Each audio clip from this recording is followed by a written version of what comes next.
High, আমি শঙ্করী। আমি মহাশিবরাত্রি উপলক্ষে 12টি জ্যোতির্লিঙ্গ তৈরির চ্যালেঞ্জ নিয়েছি। আজ আমার সেই চ্যালেঞ্জের দ্বিতীয় দিন। আজ আমি তৈরি করছি মল্লিকার্জুন শিবলিঙ্গ। মল্লিকার্জুন শিবলিঙ্গ অন্ধ্রপ্রদেশের শ্রীশৈলম পর্বতে অবস্থিত। একবার দেবাদিদেব শিব এবং মা পার্বতী তাদের দুই পুত্র গণেশ এবং কার্তিকেয়ের মধ্যে বিবাহের আগে এক প্রতিযোগিতা দেন। শর্ত ছিল যে প্রথমে সমগ্র পৃথিবী পরিক্রমা করে ফিরে আসবে সেই আগে বিবাহ করবে। কার্তিকেয় তার বাহনে চড়ে সত্যি পৃথিবী পরিক্রমায় বেরিয়ে পড়েন, কিন্তু গণেশ বুদ্ধির দ্বারা মা এবং বাবাকেই 3বার প্রদক্ষিণ করে বলেন, আপনাদের মধ্যেই তো সমস্ত সৃষ্টি নিহিত। শিব গণেশকেই বিজয়ী ঘোষণা করেন।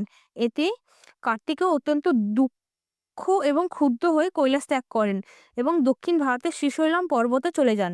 তপস্যার মগ্ন হয়ে পুত্রের দুঃখ দেখে শিব এবং পার্বতী শ্রীশৈলম পর্বতে এসে তাকে শান্ত করার জন্য এখানে অবস্থান করেন। এখানে শিব, অর্জুন এবং পার্বতী মল্লিকা রূপে অবস্থান করেন। তাই এই শিবলিঙ্গের নাম মল্লিকার্জুন। তোমরা আমাকে প্লিজ কমেন্টস করে জানিও আমার এই কাজটি কেমন হয়েছে। যদি ভালো লাগে প্লিজ একটা লাইক শেয়ার করে দিও। আর যদি ফেসবুকে দেখে থাকো তাহলে প্লিজ ফলো করে দিও। আর যদি ইউটিউবে দেখে থাকো তাহলে প্লিজ সাবস্ক্রাইব করে দিও।